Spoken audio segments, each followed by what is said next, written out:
dalam kasus almarhum. Mungkin sedikit kami akan menceritakan awal almarhum, kami ulangi lagi ya. Ini versi kami, versi tantenya ya, boleh ya. Versi tantenya. Pertama kami mendapatkan berita jam 11 malam bahwasanya almarhum Yosua telah meninggal. Kami pun terkejut dan saya sendiri tidak percaya, karena kami tahu dia mengawal komandannya ke Magelang, bukan dia mengawal untuk tugas yang dalam ini ya, pengawalan yang ketat, bukan untuk pengamanan, tapi hanya untuk mengawal komandannya mengantarkan anaknya untuk sekolah. Jadi kami tidak yakin bahwasanya dia tertembak ya, dan kami menelepon kakaknya Yuni, apa kabar yang sebenarnya. Pertama, pengakuan Yuni adanya baku tembak antara sesama temannya, dan temannya mengalami krisis juga katanya kan. Itu yang kami dengarkan, tapi saya secara pribadi tidak percaya. Kemudian saya telepon Reja, tapi Reja tidak mau mengangkat telepon saya ya, malah dia reject. Jadi saya bingung, ada apa ini? Rupanya Reja bilang, jangan telepon saya tante, saya dalam keadaan ketakutan sekarang ini. Itulah pesannya lewat WhatsApp. Terus jam 2 malam saya ulangi lagi WA dia, saya tanya kabarnya gimana. Katanya abangnya sudah ditangani, dibawa ke rumah sakit Bayangkara, lupa kota Bayangkara mana itu, di Jakarta sana, Kramat Jati ya. Katanya sudah dan kawannya itu tidak terluka. Jadi posisinya sekarang lagi di autopsi, dan saya pesankan kepada Reja, Dek, tolong si abang diformalin dengan dosis untuk 5 hari. Itu pesan saya kepada Reja, dan Reja mengiyakan. Rupanya dokter tidak mengizinkan, dan saya meminta kepada Reja, mungkin pada saat bisa dikondisikan, dia kirim fotonya ke saya yang separuh badannya. Itu yang pertama mungkin tersebar di media sosial ya, itu yang kami sebarkan. Saya bilang dengan Reja, ini bukan ditembak. Dari dia kirim foto itu saya bilang ini bukan ditembak, tapi dianiaya. Karena kenapa saya bilang kayak gitu? Karena saya lihat luka-luka bukan luka tembak yang di wajahnya itu. Itu perhitungan saya ya. Kalaupun memang salah, tapi itulah perhitungan saya dan feeling saya bahwasanya anak kami ini bukan dibunuh oleh satu orang, tapi ada beberapa orang. Itu prinsip saya malam itu ya, malam Sabtu.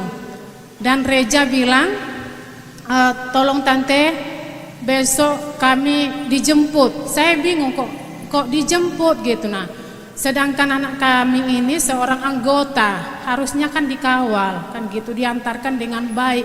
Kenapa mesti keluarga menjemput? Tapi dengan segenap hati saya bilang, anakku, kamu akan saya jemput dengan Tante Rohani, dan nanti ambulan pun akan kami sediakan. Tapi coba tanyakan lagi ke komandanmu, bagaimana fasilitas yang akan disiapkan orang itu, sedangkan yang meninggal ini adalah aparat kepolisian. Terus akhirnya kami komunikasi terus malam itu sampai pagi, jam 4 pagi Reja bilang kami diantar dan ambulan disiapkan dari kepolisian. Jadi akhirnya kami tidak menghubungi ambulan lagi. Dia menunjukkan jam 4 itu dia sudah di kargo, dia kirim fotonya, dia sudah berada di kargo ya, dengan peti jenazah almarhum. Dia kasih, saya tanya lagi, siapa kawanmu dari sana nak? Kalau memang tidak ada kawan, banyak keluarga kita di Jakarta. Dan saya hubungi keluarga kita di Jakarta, orang itu nggak percaya ada polisi yang meninggal. Karena melihat semua media, mereka tidak ada mendapatkan berita bahwasanya ada polisi yang meninggal. Jadi keluarga kita semua pada bingung yang di Jakarta ya. Sampai saya suruh pergi ke rumah sakit itu, tapi mereka sampai di sana katanya tidak ada yang meninggal. Mereka dibohongi. Tidak ada kejadian apapun di sini. Itulah akhirnya keluarga kita pulang tanpa mendapatkan kabar apapun. Tapi pada kedatangan orang tua dari abang dengan Bapak Samuel dengan Rosti pada hari Sabtu itu malam jam 11 itu, disitulah semakin saya lihat kejanggalan, karena memang waktu ada surat diserahkan kepada saya, banyak kali kejanggalan yang saya baca. Umur anak kita aja dibuat di situ di visum sementaranya 21 tahun ya, 21 tahun. Jadi memang luar biasa ya, bagaimana cara orang itu kebohongannya sudah nampak dari awal. Saya baca kok umurnya 21 tahun, visumnya nggak jelas ya, karena saya yang membaca pertama kali. Dan ketika orang kakak ini di perjalanan, saya memang ngotot untuk abang ini dengan keluarga untuk membuka peti dan minta diautopsi ulang. Kalau bisa kita langsung bawa autopsi ulang. Tapi setelah alok tadi untuk buka peti jenazah itu akhirnya dibuka, dan abang minta agar ditunjukkan di mana bekas itu tadi, peluru tadi ya, bekas tembakan. Akhirnya dengan Leonardo Simatupang diizinkan untuk membuka kancing bajunya, tapi cuma 2 ya, kancing bajunya 2, jadi cuma 1 lubang peluru yang ditunjukkan pada malam minggu ya. Hari Minggu pagi setelah jam 10 pagi kami melihat lagi keanehannya. Mungkin almarhum ini dia dari tubuhnya, mungkin kita antara percaya dengan tidak ya, tubuh almarhum mau berbicara kepada kami. Pada saat kami berdoa dan ibunya almarhum memanggil namanya sampai 3 kali ya, Yosua kau penyelamat, katanya sampai 3 kali dia menyebutkan nama Yosua. Akhirnya Yosua ini, tubuh Yosua ini berbicara kepada kami. Yang pertama dia tunjukkan kepada saya adalah darah yang keluar dari jarinya ya. Saya lihat kok ada darah, tadi malam badannya sudah kaku, tangannya tidak bisa kami lagi naikkan ke atas, tapi pada pas jam 10 itu badannya melemah semua, melembut ya, melembut, malah bisa aku gerak-gerakkan lagi. Tangannya yang malam itu tidak bisa kami gerakkan, tapi bagi jam 10 akhirnya bisa kami gerakkan, dengan dia menunjukkan ada darah yang keluar dari jarinya. Saya lihat jarinya sudah pendek, rupanya jarinya ini udah dipatah ya, patah sebelah kiri, dan saya foto. Terus kami nangis-nangis. Mungkin inilah jalan Tuhan ya, pas hari Minggu, pas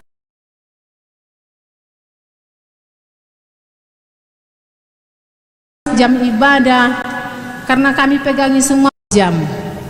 Itu dari mana kamu tahu nak? Dikasih tahu sama saya, katanya kalau 24 jam formalin disuntikan dari jam 2 tanggal 8 ya, malam Sabtu. Ini udah tanggal 10, terpaksa sudah lewat. Besok baru pemakaman. Bagaimana ini? Besok bau busuk lah ini anak kita ini, abang kita ini bang, aku bilang sama Reja. Jadi kayak mana solusinya? Jam 11-an itu akhirnya kami berusaha untuk menghubungi medis. Akhirnya medis, saya tanya-tanya, orang medis bisa katanya untuk nambah formalin agar jangan bau besok ya, tolonglah. Kami suruh dibawanya formalin itu 2 liter ya, 2 liter. Rupanya setelah orang itu datang, kami buka bajunya, disitulah kami lihat ada tembakan peluru lagi ya, di sebelah ketiaknya ini sama di leher. Terus karena dasinya susah dibuka sampai kami gunting ya, sampai kami gunting, akhirnya disitulah semua nampak dari sininya yang dibilang itu Kamarudin kayak jeratan di leher ya, itu karena jahitan-jahitan yang zigzag ya. Jadi kita kan memang nggak tahu, secara kita nggak medis ya, kita tidak ngerti itu bekas apa. Sedangkan medis saja kita tanya pada saat itu, mereka bingung juga menjawab. Ini karena apa gitu? Karena kalau autopsinya itu kan kita tahu sampai di atas kemaluannya ya, maaf ya. Nah itu terus kita tengok lebam lagi di sebelah kiri dan kanan perutnya. baru di kakinya lagi ada sayatan ya. Di kiri kanan kupingnya ada lagi jahitan ya. Jadi kita bingung. Kakinya sebelah kanan. Jadi kita semakin bingung. Ini katanya cuman ditembak sekali. Tidak taunya kita lihat lagi banyak tembakan. Disitulah kami sendiri ngomong sama bapaknya almarhum. Ini ada pembohongan ya. Mereka tidak jujur. Ini ada yang disembunyikan, tolonglah kita laporkan. Tapi disitulah tadi kebingungannya. Akhirnya kita komunikasi. Ada juga Pak Hopu tersayang kami ya, yang bisa membantu kami. Akhirnya dihubungi media ya. Pertama sebenarnya yang datang jam 2 sore itu adalah media pelopor ya.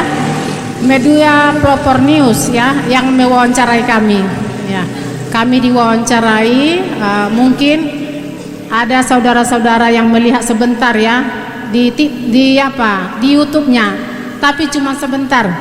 Dan akhirnya itu YouTube-nya itu ditutup ya, ditutup. Mungkin ada yang intervensi mereka. Akhirnya YouTube tadi, laporan kami tadi waktu kami diwawancara itu ditutup.